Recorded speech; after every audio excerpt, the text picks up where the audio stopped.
নবী আমার জানালেন আল্লাহ পাক দয়াময় দয়াশীল ওই ব্যক্তির জন্য জান্নাতের রাস্তাটা সহজ করে দেন।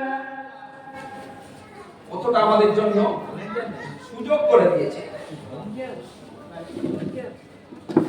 আল্লাহ নবী বলেন যে ব্যক্তি দিনের জ্ঞান অন্বেষণ করে, দিনের জ্ঞান অন্বেষণ করে, নবী আবার জানালেন ওই ব্যক্তির জন্য আসমান এবং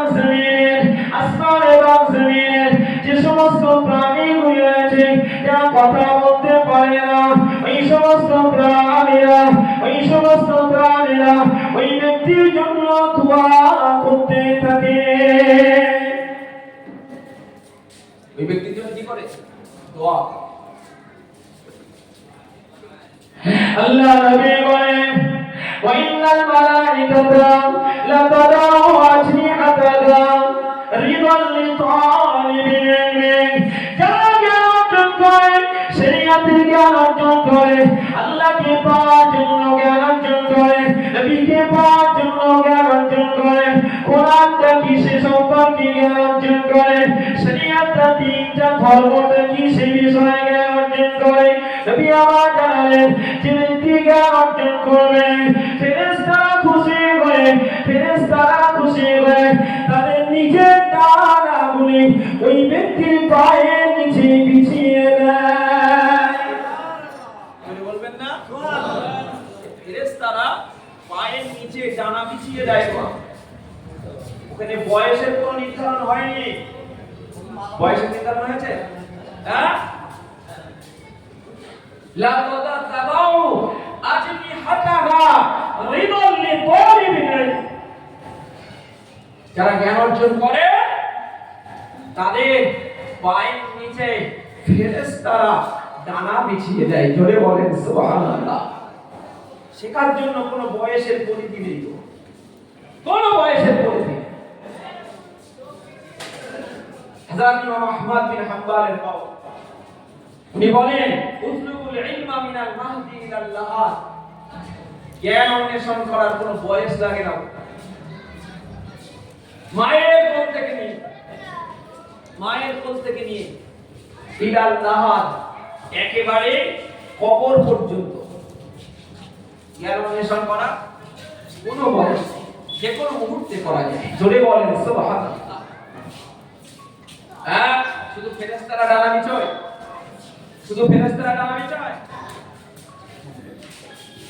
আল্লাহ নবী বলেন ওয়াইন্নাল আলামা লা ইস্তাগফিরু লাহু মান ফিস সামাওয়াতি ওয়া আল্লাহ নবী বলেন জমিন এবং আসমানের মাঝে যে সমস্ত প্রাণী রয়েছে সকলেই ওই আল্লাহ পাকের জ্ঞান অর্জন করার জন্য, শরীয়তের জ্ঞান অর্জন করার জন্য, আল্লাহকে পাওয়ার জ্ঞান অর্জন করার জন্য, নবীকে পাওয়ার জ্ঞান অর্জন করার জন্য ওই ব্যক্তির জন্য ক্ষমা প্রার্থনা করে।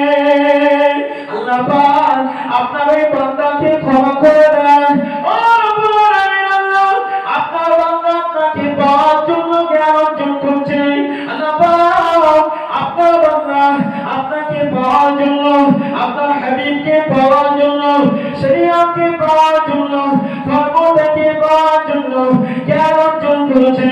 ওই জন্যই নবী আমার বললেন ওয়াইন্নাল আলিমা লা ইস্তাগফিরু লাহু মান ফিস সামাওয়াতি ওয়াল আরদ, মান ফিস সামাওয়াতি ওয়াল আসমান এবং জমিনের মাঝে যে সমস্ত প্রাণী রয়েছে, ওই সমস্ত প্রাণী ওই বান্দার জন্য আল্লাহর কাছে গুনার ক্ষমা চাইতে থাকে। শুধু ওই ব্যক্তি নয়, শুধু প্রাণী নয়, আল্লাহ নবী বলেন ওয়াল হিতানু ফি জাওফিল মা, নবী আবার বলেন পানির মধ্যে যে সমস্ত মাছ থাকে, পানির ভিতরে যে সমস্ত মাছ থাকে, ওই মাছেরা আল্লাহ পাকের দিনের জ্ঞান অন্বেষণকারীর জন্য ক্ষমা চাইতে থাকে।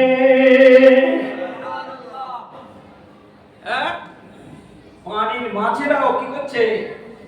পানির মাছেরাও ক্ষমা চাইছে। কাদের জন্য? যারা এখানে শিখতে আসছে।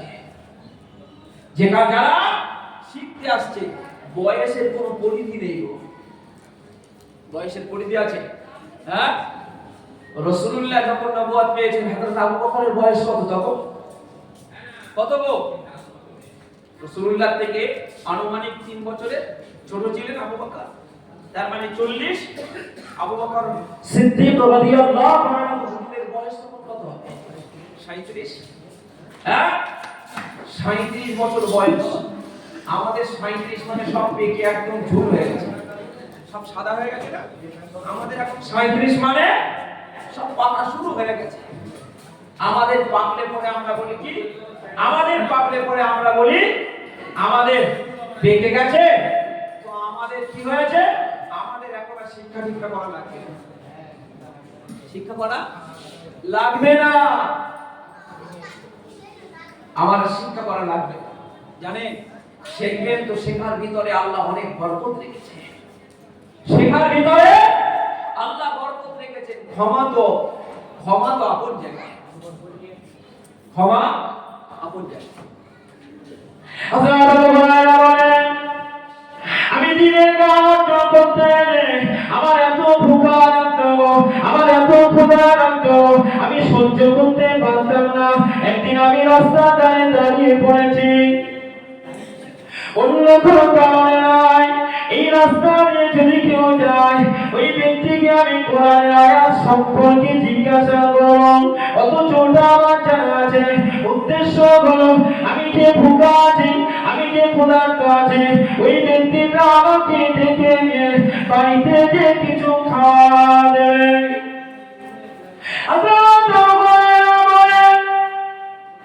আমি যখন দাঁড়িয়ে পড়েছি, ওই সময় হযরত আবু বকর সিদ্দিক চলে আসে। আমি হযরত আবু বকর সিদ্দিককে সালাম দিলাম। হযরত আবু বকর সিদ্দিককে সালাম দেওয়ার পরে আমি কোরআনের একটা আয়াত জিজ্ঞাসা করলাম, উনি আমাকে জবাব দিলেন। কিন্তু দুর্ভাগ্য বিষয়, উনি আমাকে ডেকে বাড়িতে নিয়ে গেলেন না। হযরত আবু বকর রাদিয়াল্লাহু তাআলা আনহু চলে যাওয়ার পরে হযরত আবু হুরায়রা বলেন, এরপরে আমি দেখতে পেলাম হযরত ওমর আসছেন। হযরত ওমর ফারুককে আমি একটা কোরআনের আয়াত জিজ্ঞেস করলাম, অন্য কোনো উদ্দেশ্য নয়। আমাকে ডেকে নিয়ে বাড়িতে গিয়ে কিছু খাওয়া দেবে, আমি আমার ভুখাটা নিবারণ করবো। হযরত আবু হুরায়রা বলেন, আমি দেখতে পেলাম হযরত ওমরকে যখন জিজ্ঞেস করলাম, হযরত ওমর তখন চলে গেলেন, আমাকে দেখে বাড়ি নিয়ে গেলেন না। এরপর দেখলাম আল্লাহ নবী ওই রাস্তা দিয়ে আসছেন। আমি গেলাম করতে দেন, আমি ক্ষুধা জ্বালা যন্ত্রণা সহ্য করতে পারছি না। আবু বকর চলে গেল, হযরত ওমর চলে গেল। ওই রাস্তায় নবী আসছে, কিন্তু নবীর তো ঘরে তেমন কিছু থাকে না।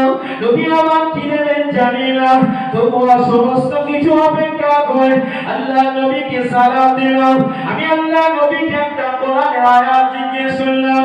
নবী আমার জবাব না দিয়ে আমার মুখের দিকে তাকিয়ে, আমি যে ভুকা আছি, আমি যে ক্ষুধার্ত রয়েছি, আমার যে ক্ষুধার জ্বালা যন্ত্রণা সহ্য করতে পারি না, আমাকে ডাকলেন, আবু হুরায়রা এসো। আমি নবীর পিছনে যেতে লাগলাম। আমার বড় আনন্দ হয়, নবী আমাকে কিছু খেতে দেবেন।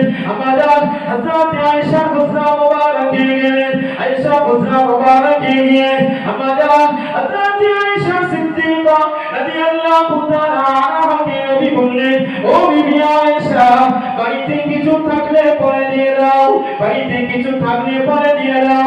আমাদের হযরত আয়েশা বলেন, ইয়া রাসূলুল্লাহ, ইয়া হাবিবাল্লাহ, বাড়িতে তো তেমন কিছু নাই। পাশের এক বাড়ি থেকে আপনার জন্য এক পেয়ালা দুধ দিয়ে গেছেন, ওই দুধটা ছাড়া কিছু নাই। আল্লাহ নবী ওই দুধটা হাতে নিলেন। হযরত আবু হুরায়রা আনন্দ করতে লাগলেন, আজকে আমার একটু দুধ পান করা হবে, আমার ক্ষুধাটা নিবারণ হবে, আমার ক্ষুধাটা যন্ত্রণা নিবারণ হয়ে যাবে। হযরত আবু হুরায়রা, ও আয়েশা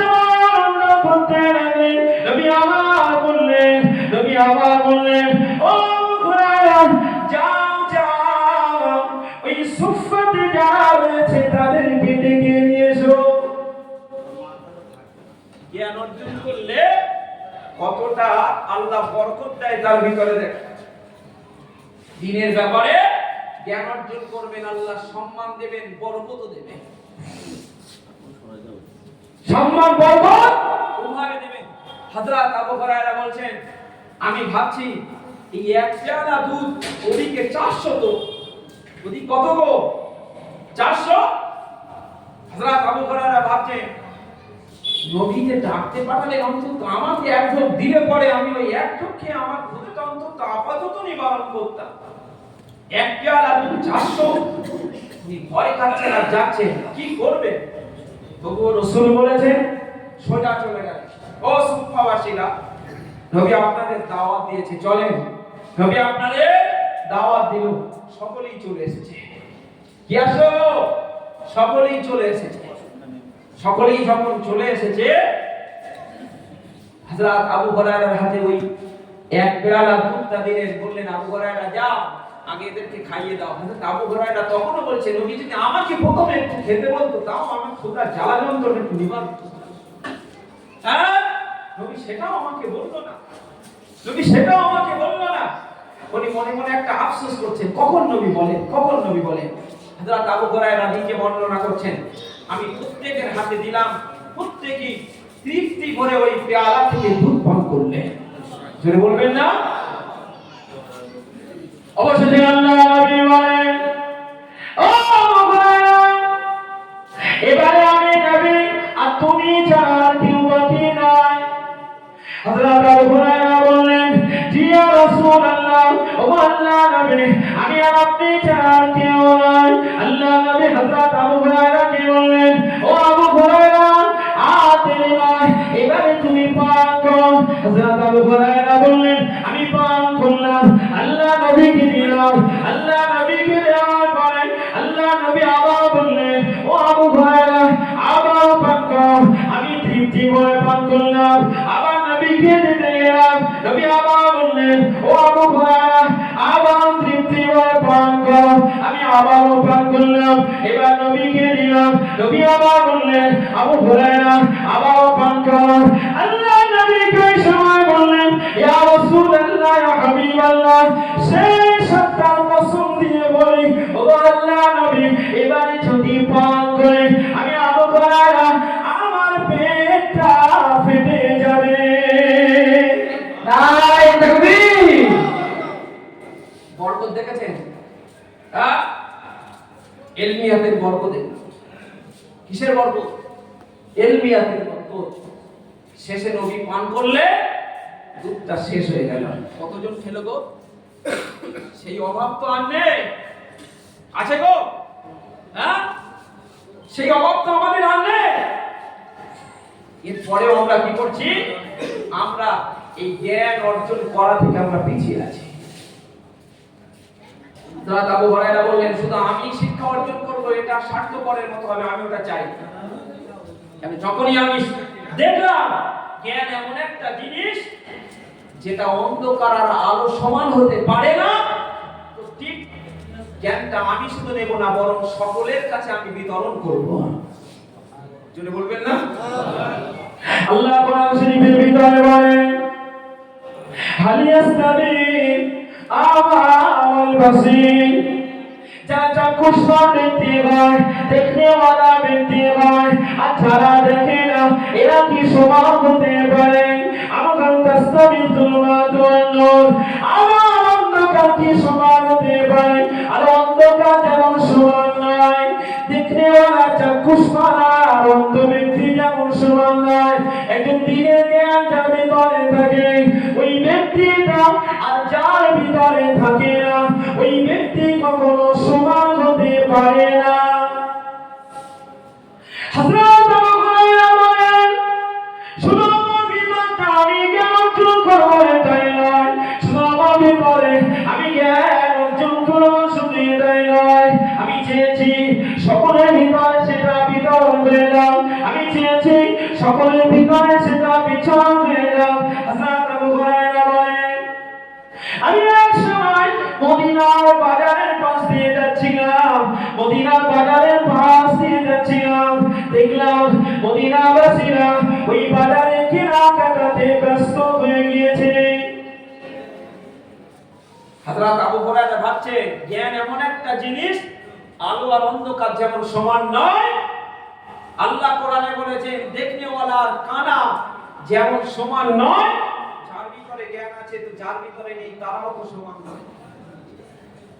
যখন আমি আবু হুরায়রা দেখছি আমি শুধু অর্জন করবো, কারণ আমি সকলকে উদ্বুদ্ধ করবো, সকলে যেন শেখে, সকলে যেন বোঝে, সকলেই যেন ওই বিষয়টা উপলব্ধি করে। ইসলাম এমন একটা ধর্ম, আপনি শিখবেন তো আপনার স্থান উচ্চ মাকামে পৌঁছে দেওয়া হবে, শিখবেন না ওই স্তর পাবেন না। এই তো পুরোহিতের ব্যাপার নয় যে আমার ছেলে আমি হব, তারপরে আমার ছেলে এই জায়গায় আসবে, আমার ছেলে এই জায়গায় আসবে। আমাদের নিজাম ভাই এখন ডাইরেক্টর হয়েছে, নিজাম ভাই ছেলে ডাইরেক্টর হবে, এরকম কোনো ব্যাপার আছে? আছে? হ্যাঁ, নিজাম ভাই যা করবে তাই এরকম আছে? শিখবেন তো আপনার স্থান আমাদের সকলের স্থান আল্লাহ উচ্চ মাকামে পৌঁছে দেবেন। জোরে বলেন সুবহানাল্লাহ। হযরত আবু হুরায়রা বলছেন আমিও চাই সকলে শিখুক, আমি একা কেন শিখব? আমি একা কেন শিখব? আমি একা শিখব না, সবাই শিখবে। আমি মদিনার বাজার দিয়ে যাচ্ছিলাম, দেখলাম মদিনাবাসীরা বিরাট কেনাকাটায় ব্যস্ত, দুনিয়াদারিতে ব্যস্ত। আমি চিন্তা ভাবনা করলাম এরা দুনিয়াদারিতে ব্যস্ত, তো দেখি একটু এদের বলে দেখি। হযরত আবু হুরায়রা বলেন আমি ওই সময় চিৎকার দিয়ে বললাম, বিরাট চিৎকার দিয়ে বললাম। আর আগেকার মানুষদের গলার জোর ছিল না? ছিল না? বিরাট ছিল না? আমাদের দাদুদের কাছ থেকে শুনেছি যে মসজিদে আজান দিত প্রায় 5-6 কিলোমিটার দূরে শোনা যেত। বুঝতে পারেননি? তো সেই সময় তাহলে কেমন জোর ছিল? হযরত আবু হুরায়রা বলেন আমি এত জোরে হাঁকলাম যে ও মদিনাবাসীরা, তোমরা এত দুর্বল হয়ে গেলে, তোমরা এত দুর্বল হয়ে গেলে। বাজার করার দিকে সবাই আমার দিকে তাকিয়ে বলল আবু হুরায়রা কি ব্যাপার, কি জন্য আমরা দুর্বল হলাম, কি জন্য আমাদের দুর্বল হচ্ছে কেন? বলছে শিগগিরই চলে যাও, মসজিদে নববীতে নবী পাকের সম্পত্তি বন্টন হচ্ছে। জোরে বলবেন না সুবহানাল্লাহ? একটু জোরে সরে বলে সুবহানাল্লাহ। নবীদের সম্পত্তির কেউ ওয়ারিস হয় না গো, নবীদের সম্পত্তি কেউ ওয়ারিস হয় না, নবীদের ইলমিয়াতের ওয়ারিস সবাই হয়ে যায়। জোরে বলবেন না? কেউ হয় না, নবীদের ইলমিয়াতের ওয়ারিস হয়। ওয়ারিস মানে আপনি যা সম্পদ ছেড়ে গেলেন আপনার ছেলে পাবে, মেয়ে পাবে, আপনার বাপ পাবে বেঁচে থাকলে। বুঝতে পারেননি? এটা সব আপনার ওয়ারাসা। তো নবীর সম্পত্তির কেউ ওয়ারিস হয় না, নবীর সম্পত্তি সব আল্লাহর রাস্তায়, আল্লাহর রাস্তায়। আর নবীর মেরাজের বন্টন সেটা হলো ইলমিয়াতের বন্টন। যদি বলবেন না সুবহানাল্লাহ, জ্ঞানের বন্টন।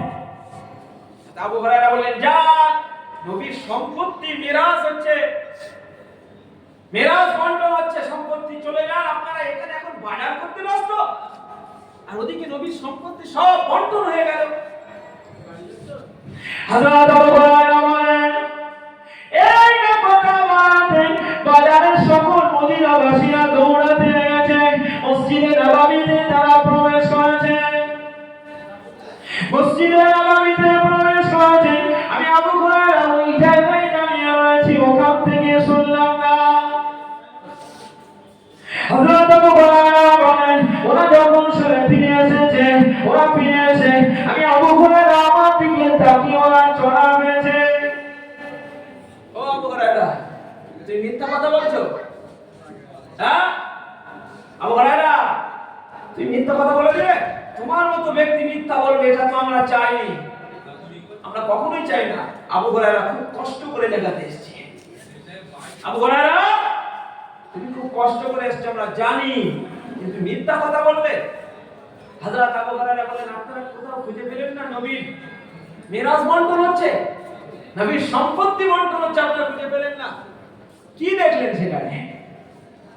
মদিনাবাসীরা বলল আমরা দেখলাম কিছু মানুষ এক সাইডে নামাজ পড়ছে, আমরা দেখলাম কিছু মানুষ এক সাইডে কোরআন তেলাওয়াত করছে, আর আমরা দেখলাম কিছু মানুষ এক সাইডে হালাল এবং হারাম নিয়ে আলোচনা করছে। হযরত আবু হুরায়রা বললেন, ওরে দুর্ভাগা রে, ওরে হতভাগা রে,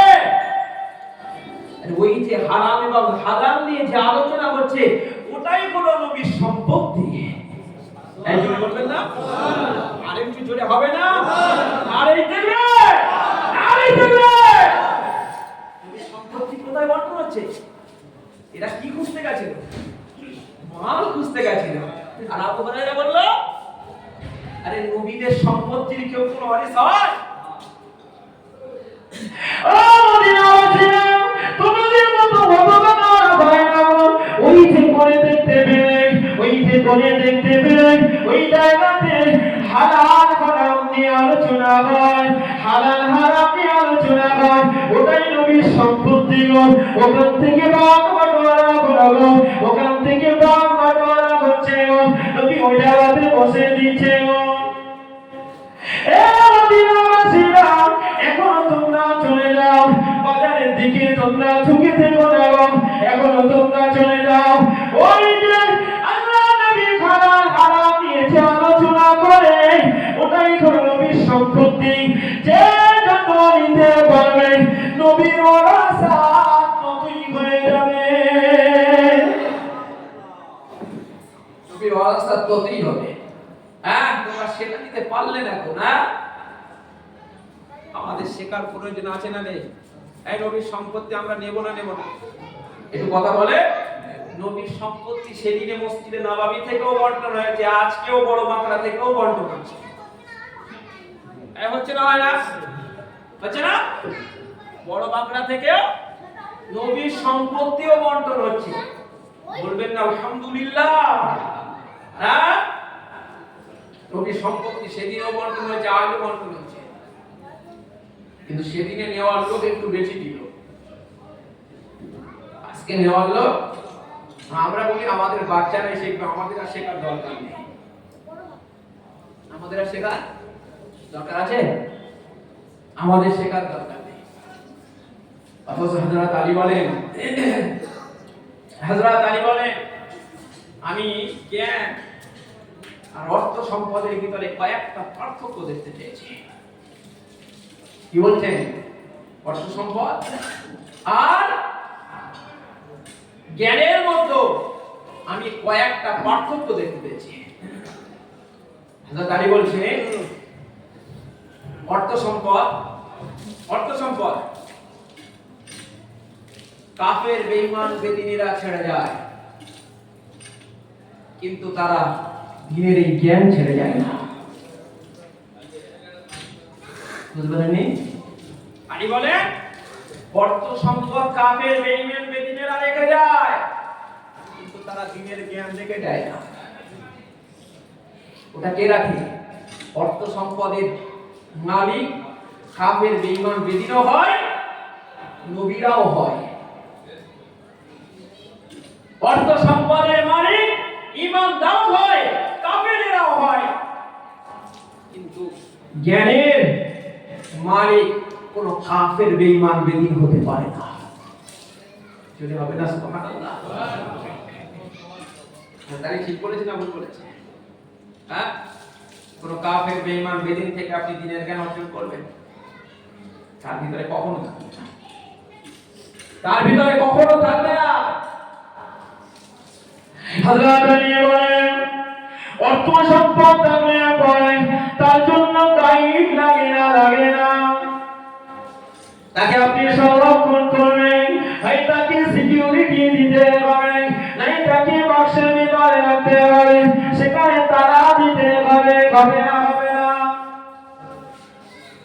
সংরক্ষণ করার জন্য হয় তালা বাক্সের ভিতর দিয়ে, আবার কোথাও গেলে ঘরে তালা, ডবল তালা, আবার ভিতরে লকার।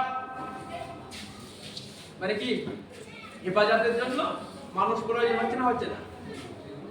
হযরত আলী বলেন, আমি দেখতে পেলাম এই জ্ঞান, দিনের জ্ঞানের ব্যাপারে কোন রকমের সিকিউরিটি লাগে না, কোন রকমের দাওয়াত লাগে না, কোন রকম হেফাজত করার জন্য কোন ব্যক্তিকে লাগে না। যে ব্যক্তির ভিতরে থাকে, যে ব্যক্তির ভিতরে সুন্দর ব্যবহার থাকে, যে ব্যক্তি তার সংরক্ষণের জন্য নিজে নিজে চেষ্টা করে, হযরত আলী বলেন ওই ব্যক্তির ভিতরে এই ইলমিয়াতের জ্ঞান থাকে, হেফাজত করার জন্য কোনো রকমের দাওয়াত প্রয়োজন হয় না। হযরত আলী বলেন দিনের জ্ঞান যার ভিতরে থাকবে, এই জ্ঞানের কখনো যাকাত দিতে হয় না। হযরত আলী বলেন অর্থ থাকলে পরে যাকাত দিতে হয়, অর্থ থাকলে পরে দান করতে হয়। হযরত আলী বলেন যার ভিতরে দিনের জ্ঞান থাকে, এই দিনের জ্ঞান যার ভিতরে থাকে, এই জ্ঞানের জন্য কোনো প্রকারের যাকাত দিতে হয় না।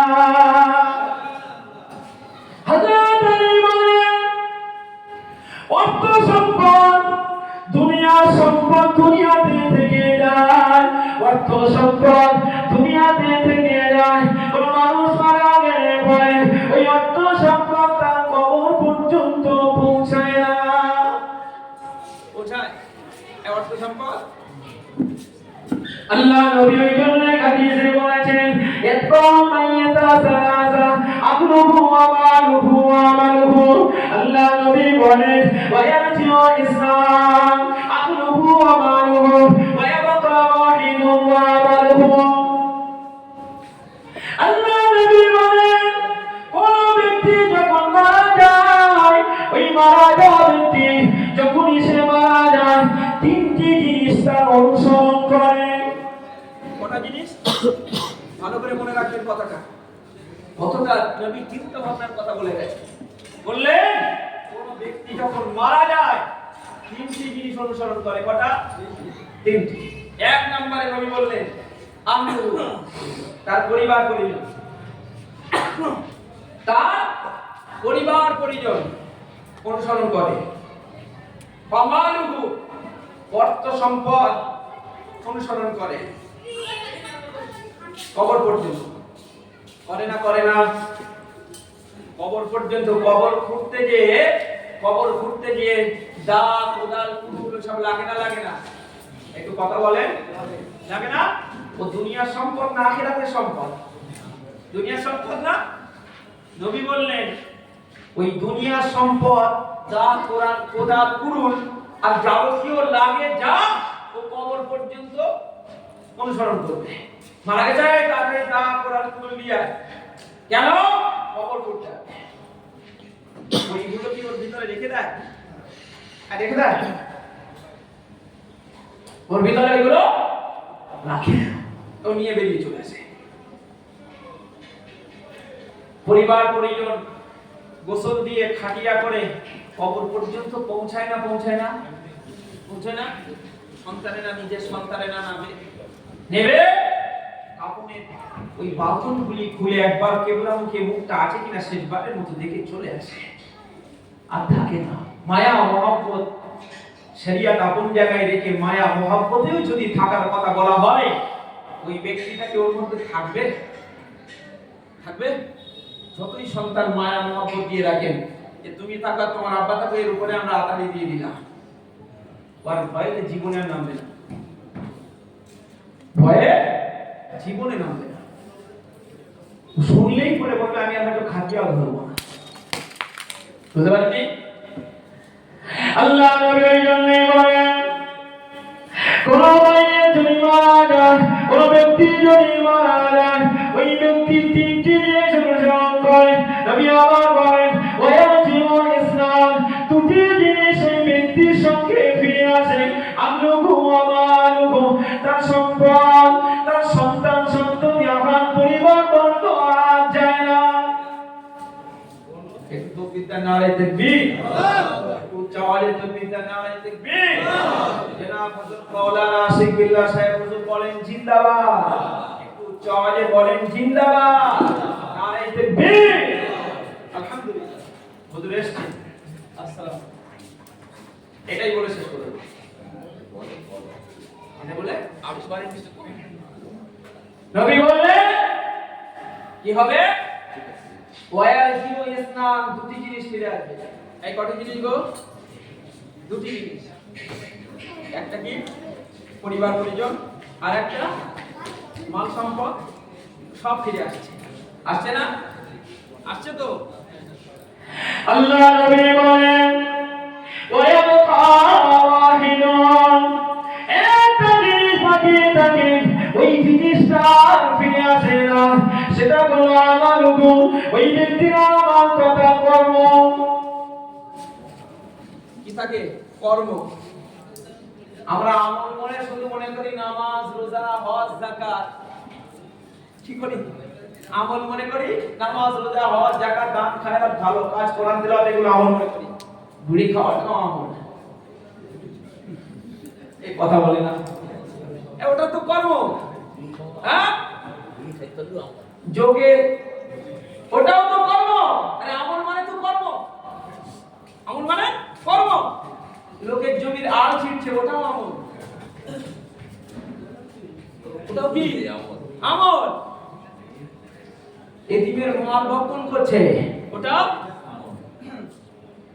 বোনের সম্পত্তি, বোনের সম্পত্তি আব্বা রেখে গেছে, বোনের দিতে বলে গেছে।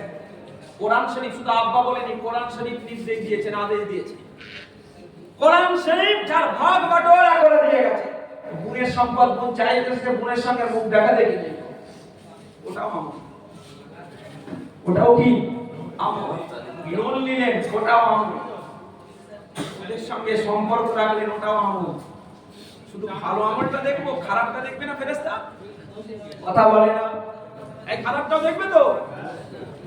আল্লাহ নবী বলেন ওয়ায়াবকা ওয়াহিদুন, বান্দা জীবনের কর্মগুলি বাকি থাকবে, বান্দা জীবনের কর্মগুলি বাকি থাকবে। ও আল্লাহ, বান্দা বলেন জীবনে যে কর্ম করেছি, এই জিনিসটি আমাদের ভাবা দরকার আছে না? ওটাই কিন্তু আমাদের সঙ্গে যাবে, ওটাই আমাদের সঙ্গে যাবে।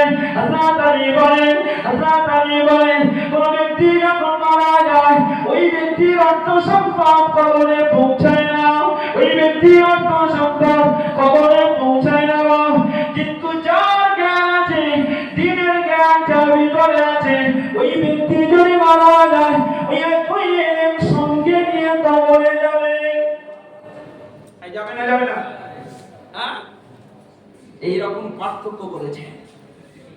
এতক্ষণ যা শুনলেন, এতক্ষণ যা শোনালাম, আমি যা বলেছি আর আপনারা যা শুনেছেন, এখন বলেন দিনের জ্ঞানের ব্যাপারে আমাদের শিক্ষা অর্জন করার প্রয়োজন আছে না নেই? হ্যাঁ, বয়সের পার্থক্য আছে? আছে? কোনো পার্থক্যই নেই। সেই কষ্ট আছে, অভাব আছে নেই। তাই বলি, যতটুকু এই পর্যন্তই বলেছি, ততটুকুই অন্তত দিনের জ্ঞানের ব্যাপারে সেদিনের শেখানোর ব্যবস্থা ছিল, আজও বড় বাকড়াতে শেখানোর ব্যবস্থা আছে। আছে না নেই? আপনি কিন্তু পরে যে বলতে পারবেন না আমার শেখানোর কোনো ব্যবস্থা ছিল না, তাই আল্লাহ আমি শিখতে পারি নাই, আমার শেখার কোনো ব্যবস্থা ছিল না তাই আমি শিখতে পারি নাই, এই অভিযোগ কিন্তু কিয়ামতের ময়দানে আপনি করতে পারবেন না। তাই এই সুন্দর ব্যবস্থা যখন হয়েছে, ওয়ালিদিয়া সুন্নাত ওয়াল জামাতের পরিচালনায় হয়েছে, আর সবথেকে বড় কথা যোগ্য ডিরেক্টর হয়েছে। হয়তো আপনাদের গ্রামের ছেলে চিনতে পারেন না, হ্যাঁ, সামনে বলা খারাপ, যোগ্যতার দিক দিয়ে বলি, দক্ষতার দিক দিয়ে বলি, আল্লাহ পাক ভাইকে অনেক বড় করেছে, আল্লাহ আরো বড় করেন, বলেন আল্লাহুম্মা আমিন। সুন্দর একটা লিডার হয়েছে, বর্তমান লিডার একটা হয়েছে। তাই শেখার জন্য অবহেলা না করে সর্বস্তরের মানুষকে আমি শেখার প্রতি এই আবেদন আপনাদের কাছে রেখে আমি আমার বক্তৃতা ইতি করছি। আমার জন্য দোয়া করেন। হয়তো আসতে আমার একটু দেরি হয়ে গেছে, যেহেতু অনেকটা প্রায় আপনার আমার বাড়ি তো ভাঙড় থানায়, ওখান থেকে এই পর্যন্ত জার্নি, এরপরে হয়তো আসতে একটু 10 মিনিট দেরি হয়েছে, এর জন্য ক্ষমা চেয়ে নিচ্ছি, আপনাদের কাছে দোয়া চাইছি, আমিও আপনাদের জন্য দোয়া করি। আল্লাহ পাক আমাদিগকে আমল করার তৌফিক দেন, বলেন আল্লাহুম্মা আমিন। আল্লাহ পাক আমাদিগকে হাসরের ময়দানে এই আমলের মাধ্যম দিয়ে আমাদের নাজাত দেন, বলেন আল্লাহুম্মা আমিন। প্রিয় ভাই এসেছেন, আপনারা আমার থেকে, তার কাছ থেকে আরো তথ্য মূলক কিছু আলোচনা আপনারা শুনতে পাবেন, এতটুকু আশাবাদী রেখে ইতি করছি। ওয়া আখিরু দাওয়ানা আলহামদুলিল্লাহি রাব্বিল আলামিন। আসসালামু আলাইকুম ওয়া রাহমাতুল্লাহি ওয়া বারাকাতুহু।